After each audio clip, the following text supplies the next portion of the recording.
Parang kayo yung naging simula, balikan mo simula ng Kalingap Serye or Love Team. So malaki ano po ang Jomcar, malaking ano yun sa Kalingap. Kita nyo nun, 100 million views na po ang Jomcar. Ikaw yung kauna-unahang Kalingap na beneficiary ko na nagkaroon ng sariling YouTube channel. Okay, speaking of bihira mag-vlog, alam niyo ba kasi si Carla, hindi siya mapagsamantala. Si Carla, sa laki ng pagrespeto niya, ay... Ang isang Carla Tupular, palagi na lang sa topic. Lahat na lang si Carla.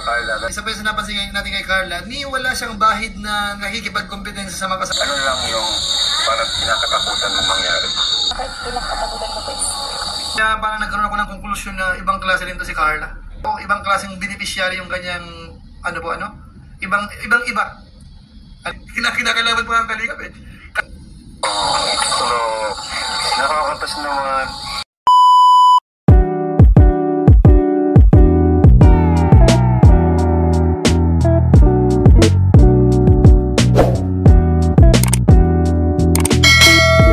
Ano naman yung feeling na, ano yung unang pumasok sa isip mo nung nalaman mo na parang yung nga ilalapin mo kay Jomar, yung time na yun, Kuya Jomar mo ba ang tawag?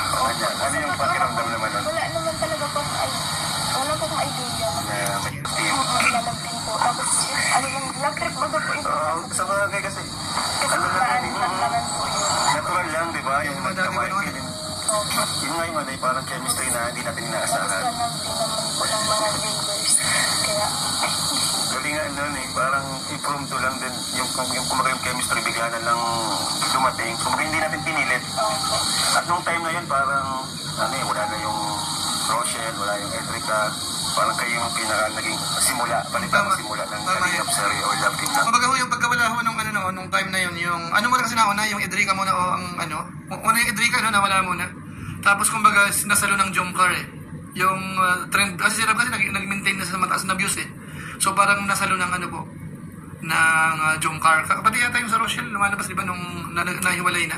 So tuloy-tuloy na, may EDC na rin noon eh, nung time na yun.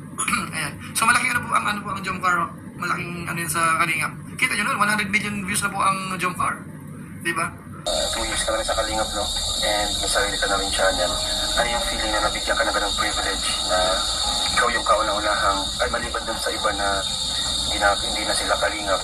Ikaw yung talagang kauna-unahang Kalingap na beneficiary ko na talagang nagkaroon ng sariling YouTube channel.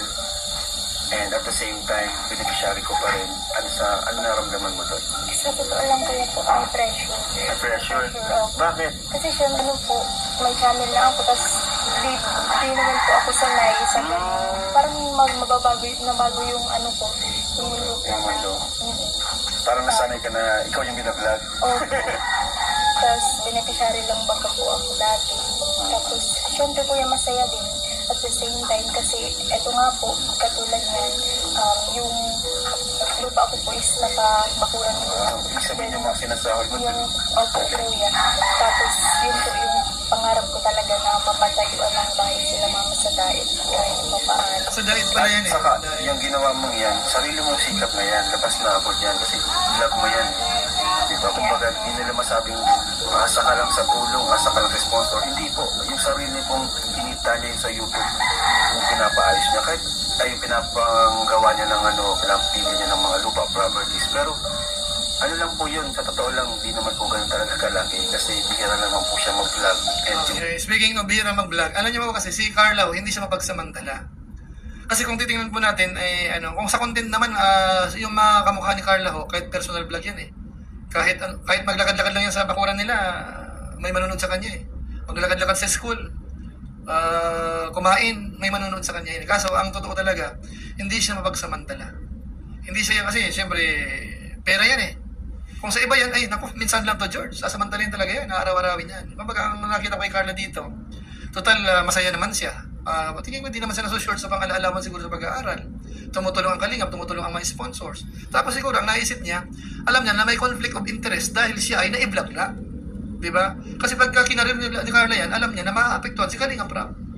Diba? Yan ang reality po dyan, mga bayan po natin. Kung tayo po titingin sa ibang anggulo, yan ang nakikita ko. Si Carla, sa laki ng pagrespeto niya, ayaw niyang maging kaagaw ni Rap sa views. Kasi dyan sa pinasikat eh. Kung baga utang na loob ni Carla yan, yung naging viral siya sa channel ni Rap. So parang ayaw ni Carla na dumating ang panahon na siya kalaban mismo or kakompetensya mismo ni Kalinga Prab.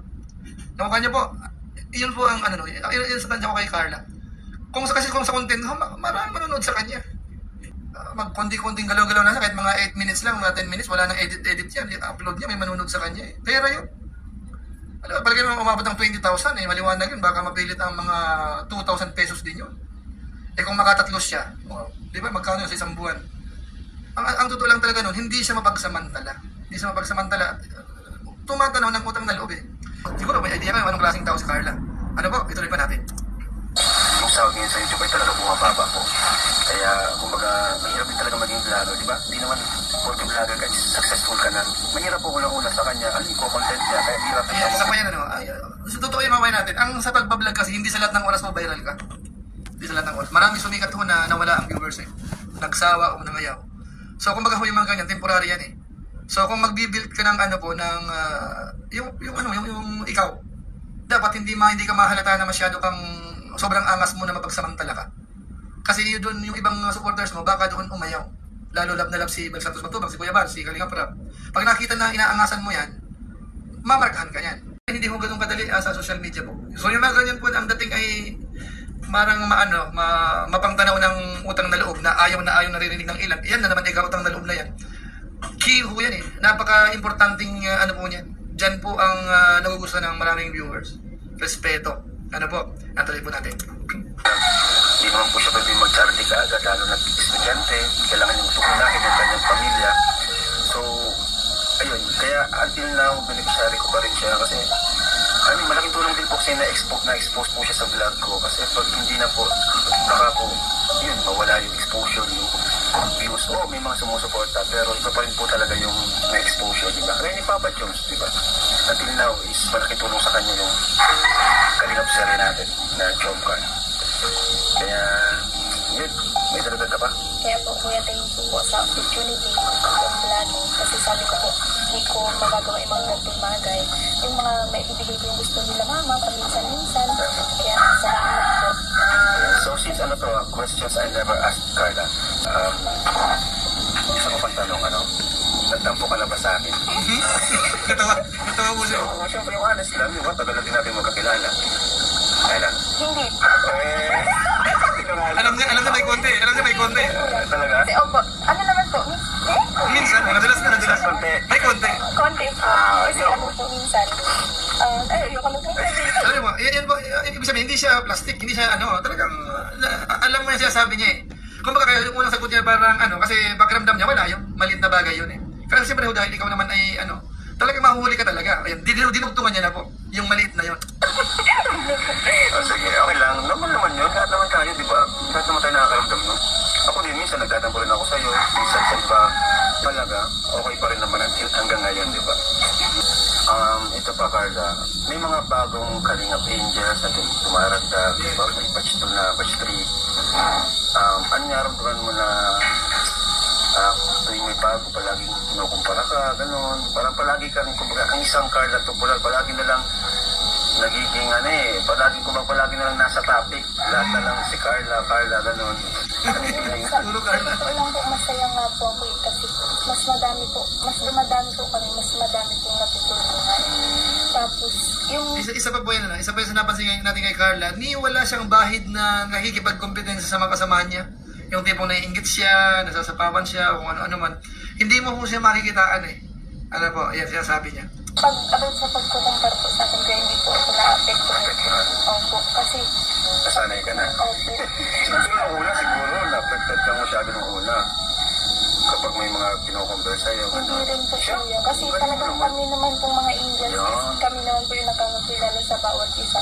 Mas parating naman po kami nagkakausap. Kaya, hindi po.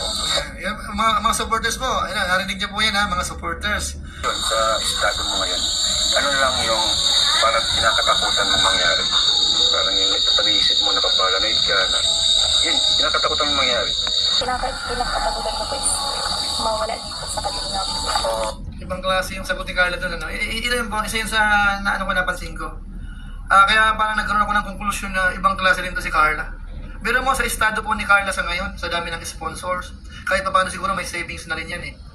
marami nang nangako sa kanya, kahit sa future niya, pwede niyang pagtrabahuan, nandiyan na lahat. Pero ang isa sa kinatatakutan niya po, mawala sa kalingap. Ano po? Ibang klaseng tao, ibang klaseng beneficiary yung ganyang, ibang-iba. Ano po? Kasi kung iba-iba lang, hindi ako, madiskarte ako eh. Kaya-kaya ko eh. Ang totoo, hindi naman kalingap lang pasikat sa akin. Talagang diskarte ko talaga yan. Kaya anumang oras, alis ako sa kalingap. Kontras, kabaliktaran po eh. Kabaliktaran yung kung sakali man may mga ganun ang astahan. Kabaliktaran po itong si Carla. Di ba kasi successful yan, maaaring ikiklaim ni Carla eh. Kasi una-una, maganda rin naman ako. Marunong naman akong ganyan. Nagusto ako ng sponsor. Madiskarte ako, ganyan. Mga abilidad ako. Pero hindi po siya mamay natin ganun. Kahit na ganun ang kalagayan niya ang iisipin natin, pero sa kanya, natatakot pa na kung mawala sa kalingap. Iba yun. Nakakanya po, siguro kung nung nanood kayo, parang simple lang eh, parang passing lang yun. Simple lang na sinabi ni Carla. Pero sa akin po, hindi. Kasi sabi ko sa inyo, pag ako nanonood, naglalakbay yung isip ko eh. Kung saan napupunta yung isip ko sa mga ganyan eh. So yun po, naalala ko kagad yung ganong astahan na ibang klase rin to. Pero mo, ang ganda na ng katayuan, pero natatakot pa rin mawala sa kalingap. Kabaliktad ng iba na ang lakas ng loob na eh. Kinakailangan pa ang kalingap eh. So, nakakapas naman. Kasi parang, sa totoo lang kuya, dito na lang din ako namulat. Parang ganyan po. Parang siguro, Talagang, Diba? Kung sa iba yan, hindi. Talagang bata pa ako, madiskarte na ako, magaling ako. Sa kanya, hindi. Kasi dito lang ako namulat. Iba ang datingan eh. ito talaga po yung buhay ko. Dito na talaga umikot yung buhay ko sila mama. Tapos, yun po. Isa pa sa kinakatakutan is, siguro mawala sila mama na hindi ko pa natutupad yung mga pangarap ko para sa kanila. Pero parang, unti-unti mo naman natutupad, di ba? Ano pa ba yung pangarap mo? Kasi napabahayan mo na sila. Ano pa ba yung... Sila mama, gusto ko pong matupad yung kagustuhan nila na makapag-travel. Kayo naman. Madali lang yan. Tapos makapag-graduate po yung mga kapatid ko. Yun pa nga pala. Kasi pag wala, mahirap yun. Kasi sa totoo lang, ikaw talaga yung breadwinner na ng family. Kasi kung wala ka, mahirapan talaga sila. Tingin ko yung highlight ko lumabas na eh. Napalabas na po natin yung pinaka-highlight.